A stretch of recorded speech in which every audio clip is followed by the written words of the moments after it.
Selam, akşamınız xeyir. Bugün öncelikle uzun bir aradan sonra video çekmeye karar verdik. Sizinle canlı görüşmeyi istedim. Bundan sonra ilk her düşen fırsatda bunu değerlendirip videolarla görüşmeyi istəyirəm sizlə. Ve sizi maraqlandıran suallarınızı da yazıp gönderseniz onlar ətrafında videolar hazırlayacağım, sual cevaplar da edeceğim. Ve Azərbaycanda çalıştığım bu 2 ilə qədər müddət ərzində bir sürü belə desəm, bir sıra suallarla gələn valideynlər gördüm. Bunların çoxu bir-birinə bənzəyən, amma maalesef çoxu əsassız, belə deyim, müasir tibbdə yeri olmayan şübhələrlə, müasir tibbdə yeri olmayan şikayətlər və bəlkə də bunlarla qarşı dəfələrlə başqa yerlərdə gərək olmayan, gərəksiz müalicələr almış xəstələrlə qarşılaşdım və bunları uzun süre müşahidə etdikdən sonra əslində bu videoları çəkməyi, silsilə videolar çəkməyə qərar aldım. Önceliklə bu giriş videomda biraz bəhs etmək istəyirəm ki, biz bu silsilə videolarda nələrdən bəhs edəcəyik.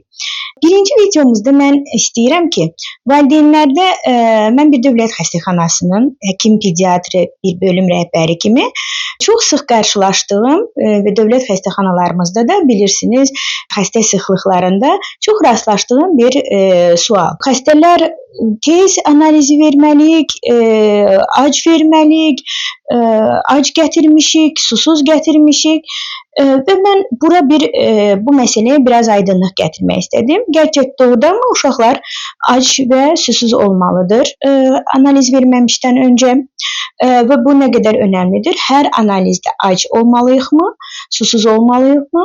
Hər analiz səhər erkən saatlarda verilməsi önəmlidirmi? Bu birinci toxunacağımız mövzu. Daha sonra çox bizə gələn müraciətlər içərisində uşağımın ayaqları ağrıyır, uşağın revmatizması var. İkinci.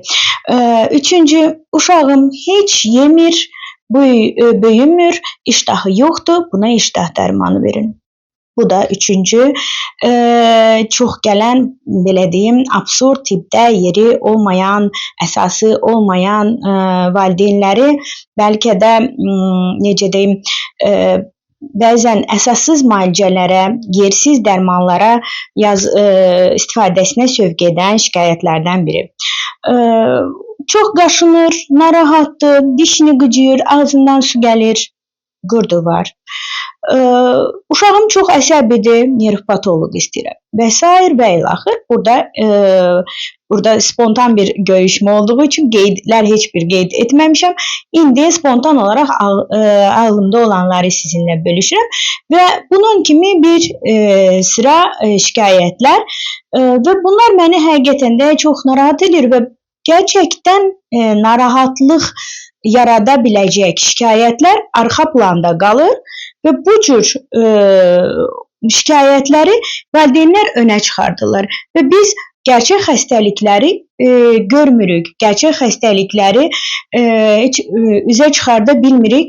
Belə desəm, kobud desəm, qurtla, olmayan revmatizmlə və yaxud da bəzən baxırıq boy, çəki, hər biri persentillərə görə, standartlara görə normal olan, ancaq görünüş olaraq arıq görünsə də, standartlara uyğun olan uşağa arıq görünür deyə boş-boş içilən dərmanlarla, yəni belə desəm, uşağa xeyir verməkdənsə zərərlərlə uğraşırıq, belə deyim, məşğul oluruq. Ona görə mənə elə gəlir ki, bu sosial maarifləndirməyə hər birimizin ehtiyacımız var və həqiqətən də bu ümid eləyirəm ki, gerçəkdən də maarifləndirmə məqsədlidir. Biz bilək, gerçək xəstəliklər nədir? Həqiqətən də bunlar xəstəlikdirmi? Nədən narahat olmalıyıq? Narahat olacağımız uşağımızın hansı şikayətləri bizi doğrudan da narahat etməlidir? Qurt deyə bir şey varmı? Revmatizm nədir? Revmatizm deyə bir şey varmı? revmatizmal xəstəliklər nələrdir? Həqiqətdə revmatizmal xəstəliklər çox ciddi bir xəstəliklər qrupudur ki, xüsusi bir sahə həm böyüklərdə, həm uşaqlarda xüsusi bir sahə məşğul olur və həkim qrupu məşğul olur onlarla. Revmatoloqlar məşğul olurlar və müxtəlif xəstəliklərin cəmi toplusudur. Eyni şəkildə digər şikayətlər. Uşağım hərəkətlidir, aktivdir, dayanmır yerində, əsəbidir və mən nevropatoloqa gedirəm. Doğrudanmı nevropatoloqa ehtiyac var? Bu nevropatoloqun mu işidir? Yoxsa uşaq psixoterapevti mi baxmalıdır? Yoxsa bu sadəcə uşağın normal fizioloji böyüməsində qarşılaşacağımız normal etaplardırmı? Bütün bunları bilmək üçün biz normaları bilməliyik. Normaları bilərsək, uşağımızın şikayətlərinin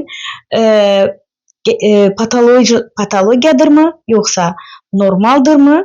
Onu da bilmiş olarıq və gərəksiz müalicələrdən də uşağımızı uzaq tutmuş olarıq, cibimizi də təmiz tutmuş olarıq.